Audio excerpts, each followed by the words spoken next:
Bab 28. Ucapan yang terlontar dari bibir Yuza membuat Pak Handoko gitu tercengang. "Yuza, kamu ini ngomong apa sih?" Nyonya Dina masih tak percaya, berharap telinganya salah mendengar. "Aku pria yang sudah menghamili Tisa. Ia teman sekolahku yang tempo hari meminta pertanggungjawaban ke pihak sekolah dengan ibunya," jelas Yuza, membuat kedua orang tuanya semakin terkejut. Plak. Tanpa pikir panjang Pak Handoko melayangkan tamparannya di pipi kanan Yuza. "Kamu," menunjuk Yuza dengan suara tercekat, seraya memegangi sebelah dadanya.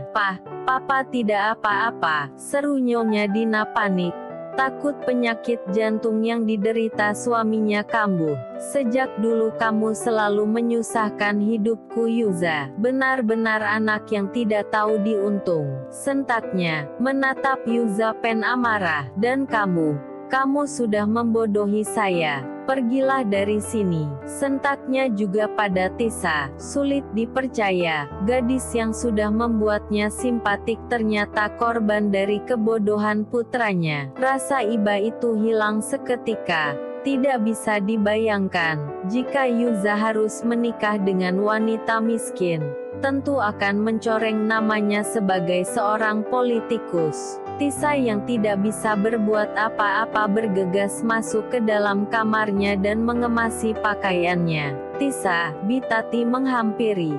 Lirih Tisa. "Maafkan Bibi ya Tisa, Bibi tidak bisa berbuat apa-apa," memeluk haru Tisa. Setelah mengemasi semua pakaiannya, Tisa pun bergegas keluar kamar. "Permisi." Pamit Tisa. "Tisa," Yuza meraih tangannya. "Yuza, berhenti melakukan hal bodoh." Pak Handoko kembali meninggikan suaranya. Desisnya memegangi sebelah dadanya yang semakin terasa nyeri. Papa kenapa?" "Yuza, cepat panggilkan dokter," seru Nyonya Dina. Tisa melepaskan punggung tangannya, berlalu pergi. Tisa masih melangkah gontai dengan pikiran kacaunya. Tak terhitung sudah berapa kali ia mengusap air matanya yang terus menetes. "Aku harus bagaimana?" gumamnya terduduk lemas di kursi taman. Tidak pernah terbayangkan sebelumnya jika semua akan berakhir seperti ini. Ia kehilangan pekerjaannya, dan benar yang dikatakan Yuza, jika keluarganya tidak akan menerima gadis miskin sepertinya.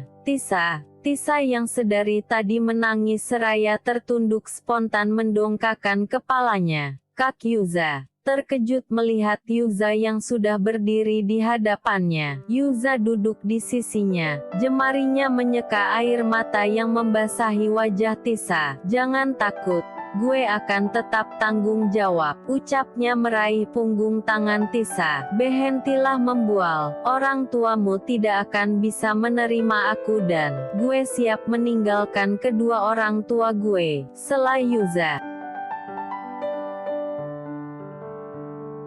"Apa?" Tisa tertegun. "Ya, sampai kapanpun pola pikir mereka tidak akan berubah. Gue sudah pikirkan matang-matang. Gue akan tetap menikahi lo walau tanpa restu mereka." Tisa masih mematung. Lekungan senyum itu menghiasi wajahnya. Tidak memungkiri jika kalimat itu yang sudah lama ia ingin dengar dari Yuza. Bertanggung jawab apapun yang terjadi, setidaknya itu bisa membuat Tisa tenang. "Sekarang kita temui ibu lo." "Jangan," jawab Tisa cepat. "Jangan. Maksudku bagaimana kalau besok? Aku rasa aku sangat gugup jika harus mengatakan semuanya pada ibu sekarang," jelas Tisa. "Baiklah, gue temui ibu lo besok." "Ya." Tisa masih tersenyum, tidak bisa menyembunyikan raut bahagianya. Tidak peduli pada Nyonya Dina yang mungkin seumur hidup pun akan tetap membencinya.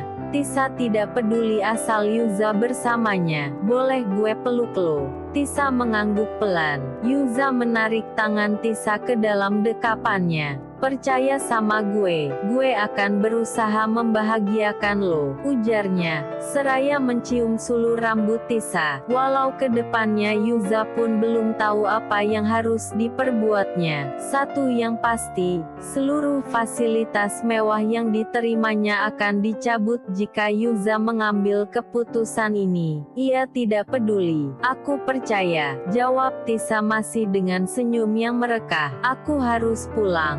Tisa melepas peluknya. Gue antar lo pulang. Tisa, kamu kok pulang? Ibu Desi memutar kursi rodanya, melihat Tisa yang mengucap salam seraya mengetuk pintu. Tisa, kamu kenapa? Melihat tas besar yang dipegang Tisa. Aku sudah tidak bekerja di rumah Pak Handoko lagi, Bu. Lirihnya. Benarkah? Ya sudah nak, kamu bantu ibu jualan saja ya, balas Ibu Desi. Tidak nampak raut kesedihan di wajahnya saat Tisa kehilangan pekerjaannya. Ya sudah, aku ke kamar dulu, Bu. Tisa pun sudah tidak terlalu sedih. Ucapan Yuza yang mengatakan akan bertanggung jawab sudah cukup membuatnya merasa lega. Setelah membersihkan tubuhnya, Tisa merebahkan tubuhnya di ranjang. Kak Yuza. Tisa terlonjak mendapat panggilan video dari Yuza. Angkat tidak ya? Gumamnya mendadak gugup. Tisa bergegas mengambil sisir, merapihkan sulu rambutnya yang sedikit berantakan. Apa aku harus memakai ini? Meraih lip gloss di meja riasnya, segera memoles pada bibir mungilnya. Aku rasa aku sudah gila, gumamnya lagi. Persiapan yang maksimal walau hanya bervideo call. Kenapa lama sekali? Tanya Yuza setelah Tisa mengangkat panggilannya. Tadi aku sedang di luar kamar, jawabnya masih dengan wajah gugup. Ini kali pertama ia bisa bervideo call dengan Yuza, pria yang sudah lama dicintainya. Oh, lo cantik. Seketika wajah Tisa merona. Wanita mana yang tidak senang dipuji? Aku ngantuk. Merasa semakin gugup, Tisa memilih untuk mengakhiri panggilan saja. Oh ya udah, mimpi indah ya. Gue sayang lo. Iya aja. Memang aku harus jawab apa? Cinta gue bertepuk sebelah tangan. Lo harus bilang juga lo cinta gue. Lain kali saja. Tolak Tisa. Wajahnya semakin merah padam. Ayolah, cepat bilang. Gue pengen denger. Gue enggak akan matikan sebelum lo bilang. Paksa Yuza. Aku sayang kamu. Yuza tersenyum. Gue juga sayang lo. Sangat-sangat sayang lo. Balas Yuza membuat Tisa semakin tersipu. Langsung mengakhiri panggilannya. Keesokan harinya, Tisa meminta Yuza untuk bertemu di taman dan akan menemui ibu bersama. Kak Yuza. Tisa menghampiri Yuza yang sudah menunggunya di kursi taman. Terdengar nada pesan dari ponsel Tisa yang berada di dalam tasnya. Pesan dari siapa? Tanya Yuza dengan nada curiga. Tisa mengambil ponselnya. Yuza mengambil ponsel itu dari tangan Tisa. Ternyata dia tersenyum kecut melihat pesan dari Bagas. Yuza pun membalasnya. Kakak balas apa? Bukan apa-apa. Tetap tidak memberikan ponselnya. Tunggu sebentar, gue beli minum buat lo. Yuza beranjak dari duduknya, menuju sebuah outlet minuman segar yang ada di sana. Kenapa lama sekali sih belinya? Gumam Tisa menunggu Yuza yang tak kunjung kembali. Tisa, Kak Yus, ucapannya terhenti melihat Bagas yang sudah berdiri di hadapannya. Kamu sudah lama menunggu. Maaf ya aku telat datang. Telat datang. Tisa mengeritkan dahinya. Seketika ia paham jika Yuza mengirim pesan untuk Bagas datang.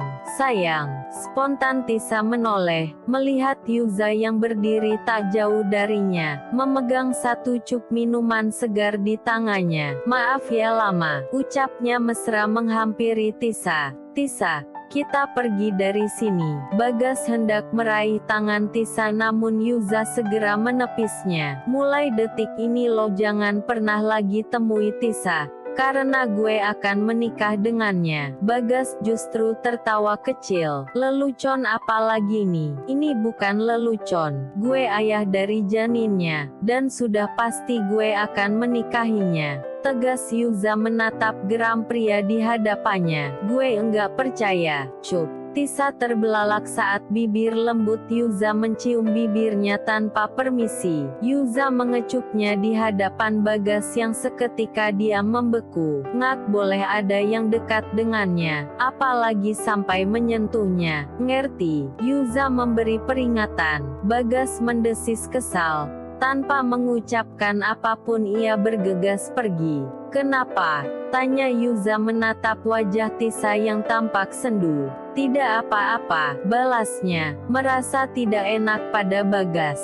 Kita temui ibu lo sekarang. Yuza meraih tangan Tisa masuk ke dalam mobilnya. Tidak lama kemudian mereka tiba di kontrakan Tisa. Tunggu di sini dulu, ujar Tisa meminta Yuza untuk menunggu di luar. Tisa menghela nafas dalam sebelum membuka pintu. Jantungnya berdebar tak karuan. Entah seperti apa respon ibunya. Tisa, kamu dari mana saja nak? Tanya Ibu Sari melihat Tisa membuka pintu. Tisa mencium punggung tangan sang ibu. Bu, ada yang mau aku bicarakan. Bicara apa nak? Menatap wajah Tisa yang tampak serius. Bu, pria yang menghamiliku mau bertanggung jawab. Ibu Desi terkejut.